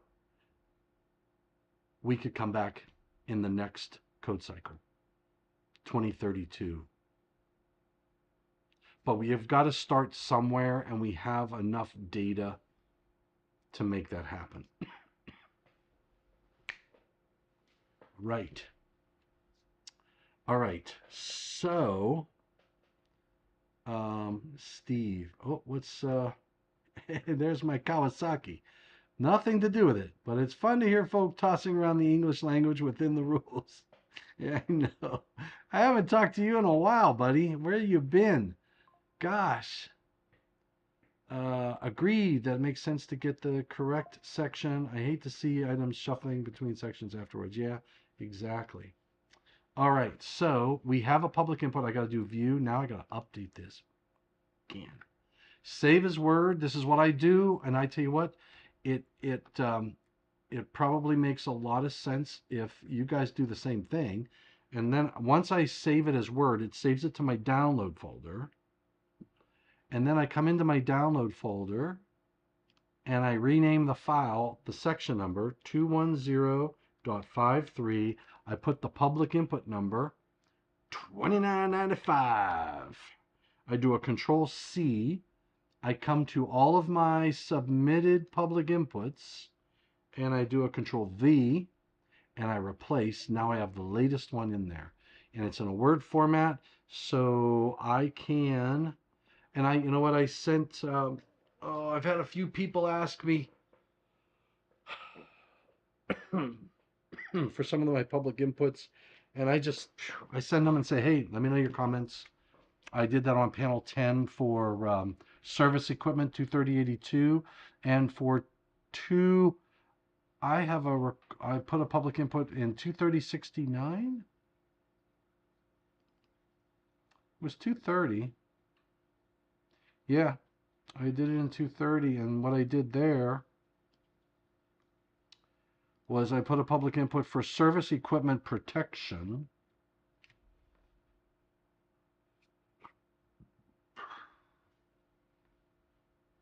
And I put service equipment 400 amps and larger shall be provided with protection. I have thermal monitoring, and I have equipment protection like ZSI, differential, energy reduction, and then I have performance testing.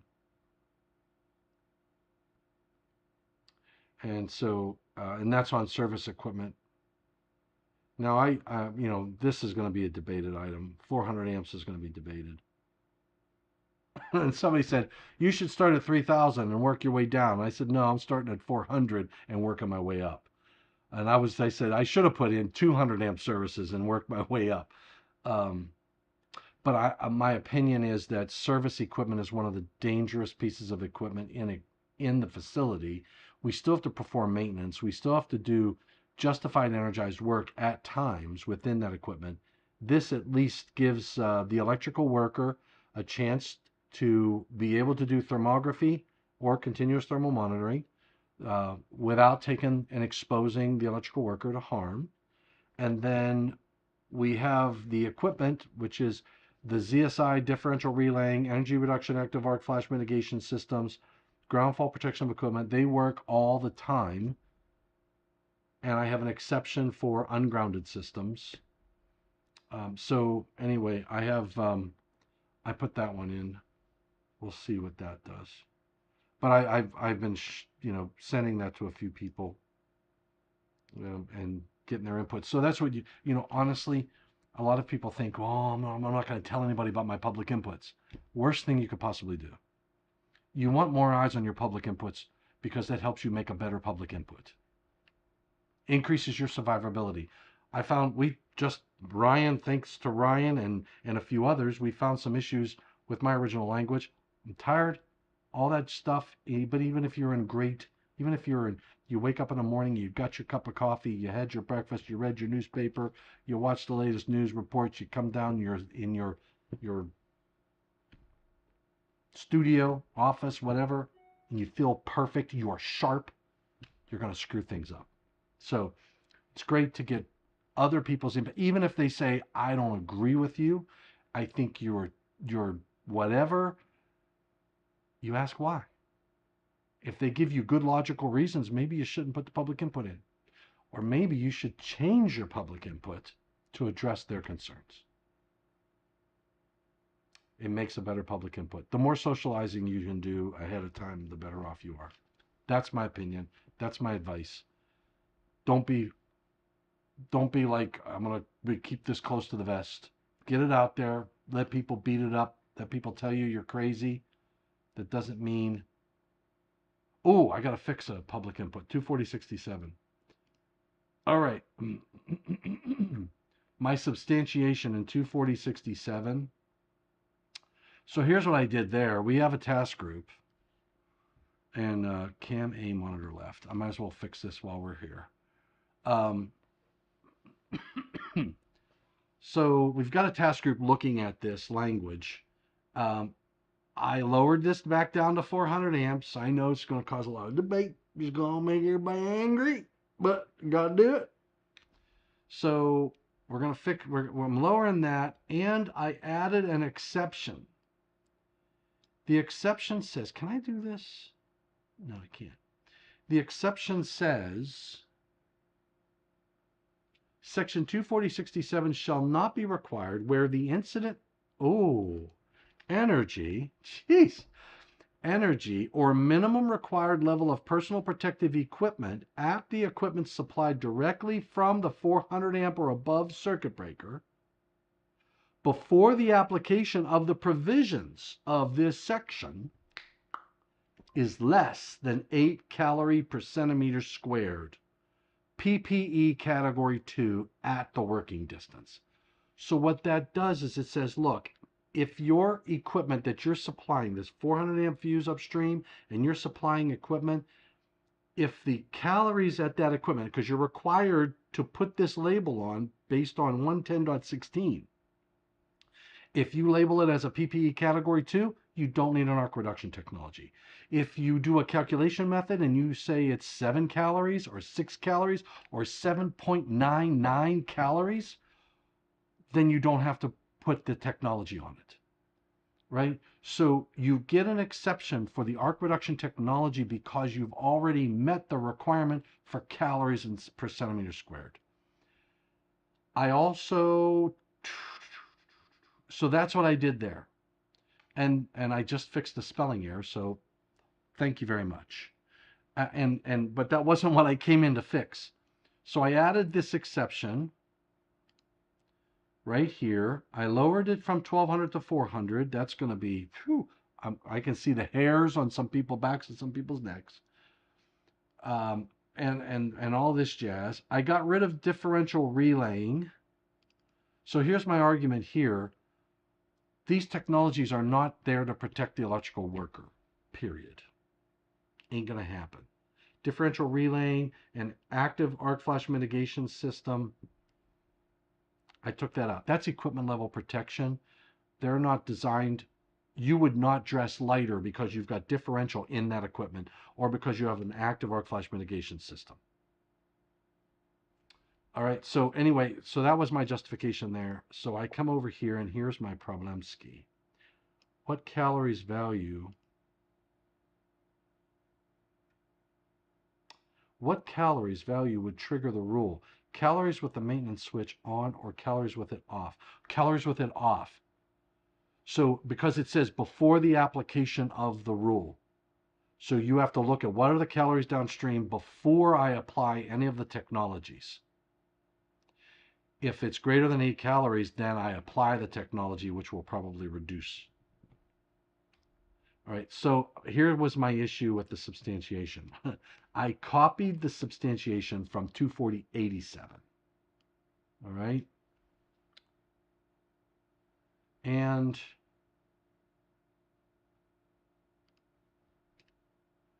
accordingly, reducing the threshold from 12 to 20 amps does not automatically impose blah, blah, blah. This is a fuse thing. Exception. Oh, no. It's not in the it's not in my substantiation. It's actually in the parent text.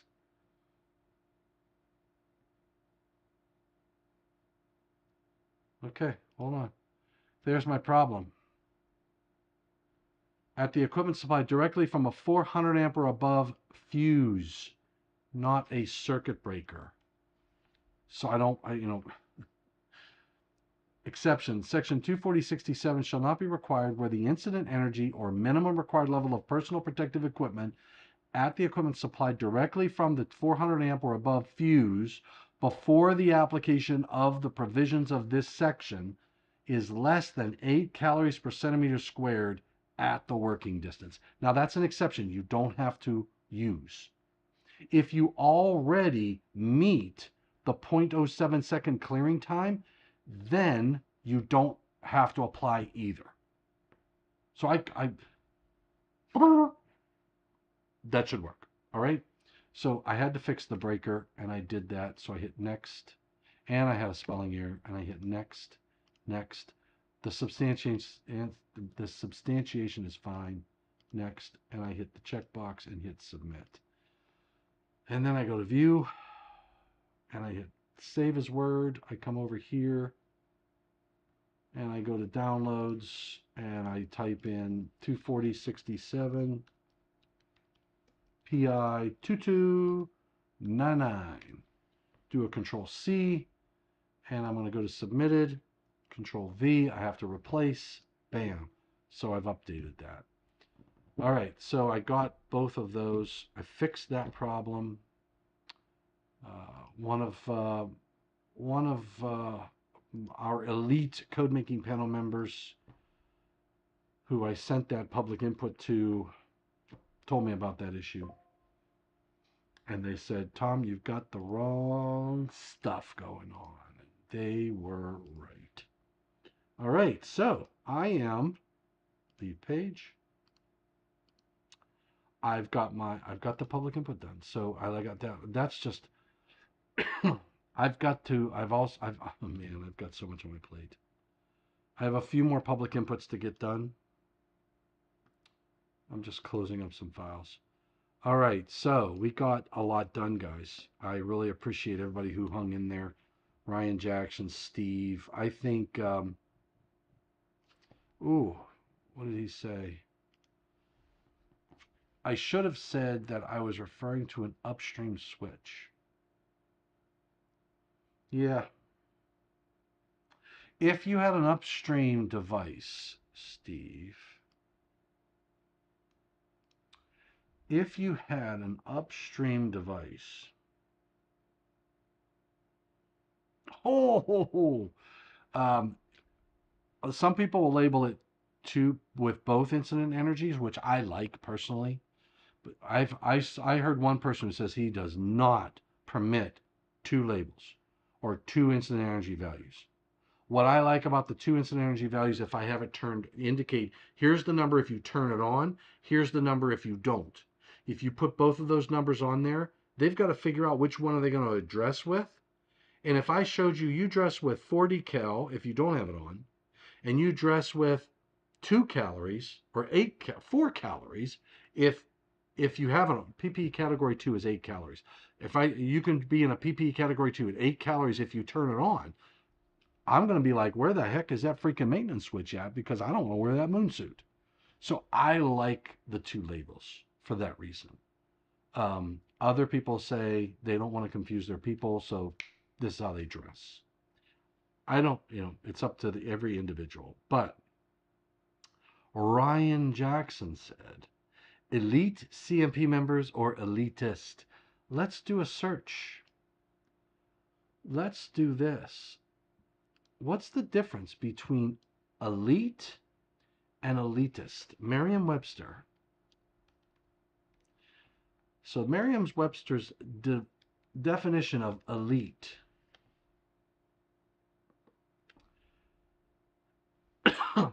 I'm using it as an adjective. Of or relating to, serving, or being part of an elite group. Superior in quality, I like this one. Superior in quality, rank, and skill. That is exactly what I'm talking about. Now, Ryan says elitist. One who is an adherent of elitism, whose attitudes and beliefs are biased in favor of socially elite class of people. Here's the adjective. Giving special treatment and advantages to wealthy and powerful people. Snobbish. Oh my goodness, Ryan. My heart. Regarding other people as inferior because they lack power, wealth, or status. Oh my gosh. Man, Ryan Jackson. I don't know. Ryan says, I made a PI to 70E to regard both values and the label. It was rejected, which I think was bad. I agree with you.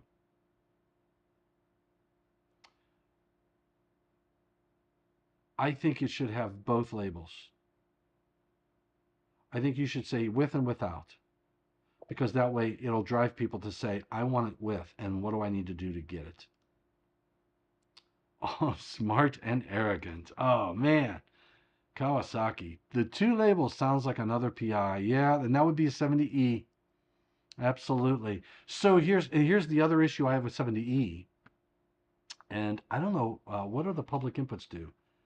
Camera A, monitor right. I know we're ushering it in June. org/70E. Can we make public inputs to 70E next edition? Not yet. So my issue is with the PPE category method. If I can't use the PPE category method when I'm working on service equipment or the first piece of equipment on the secondary of a transformer. And on the when I have tap conductors, on the end of a tapped conductor. Because the clearing time is not what we think it is. It's an elevated clearing time. So I am going to, the moment 70E opens up, I'm going to put a public input in. When does the next edition start?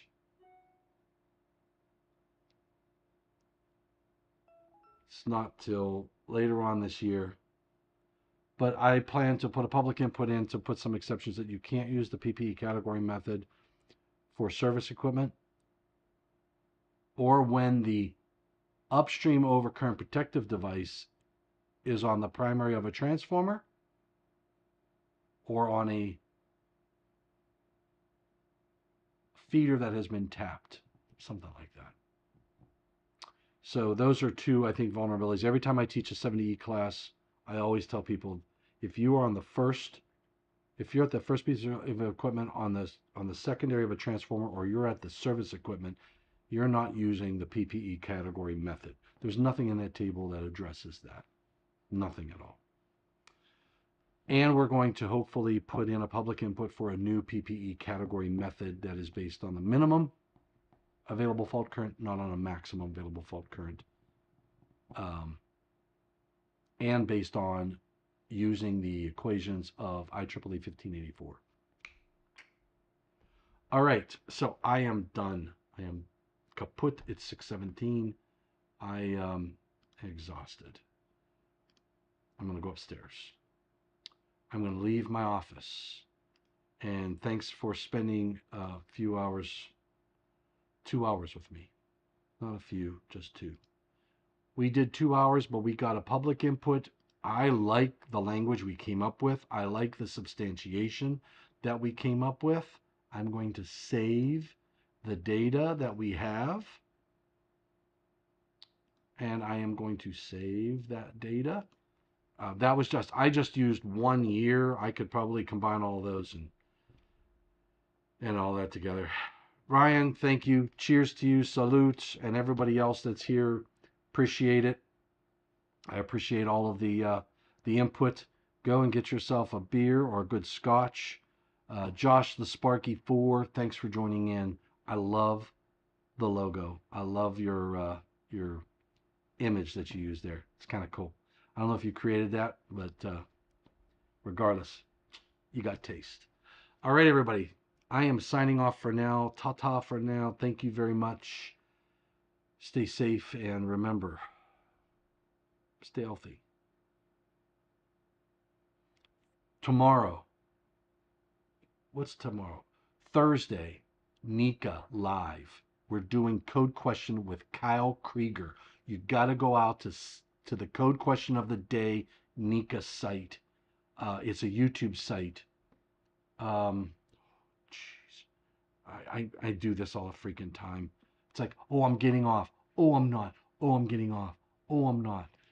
Go to YouTube and if you go to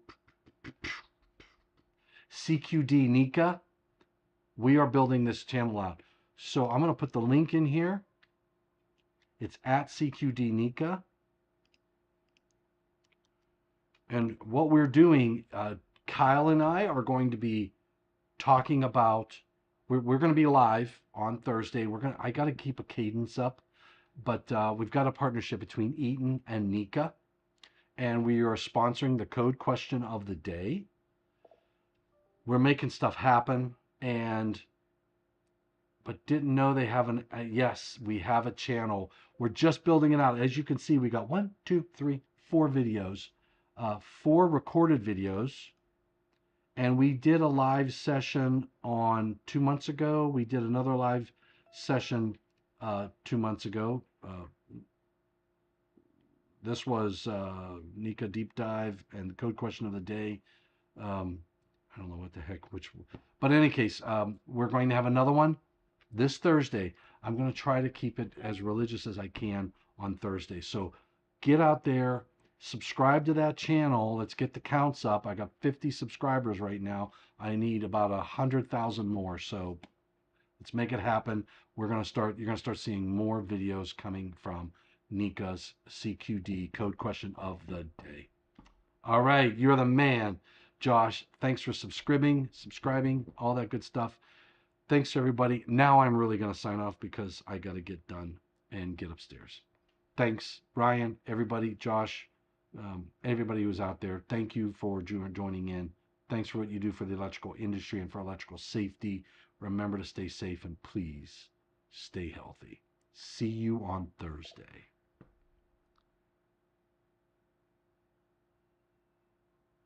Ryan Jackson has his, geez, oh man. Bobby Joe says, do you realize how many times I heard you sign off? Ryan Jackson, put your channel in the, hold on, I should be a member of your channel as well. Cam A, monitor right. If you go to Ryan Jackson, where is Ryan Jackson at? Ryan Jackson, I know you're in here.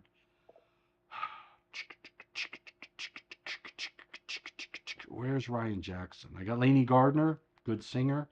Daniel Defense.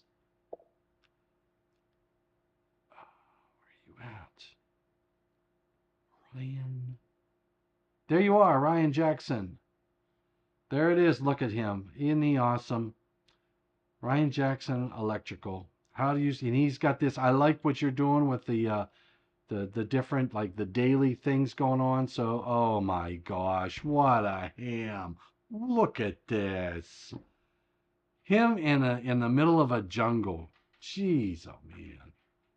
Anyway, Ryan, you got to get some Eaton equipment up here. Not acceptable. I don't like your cover.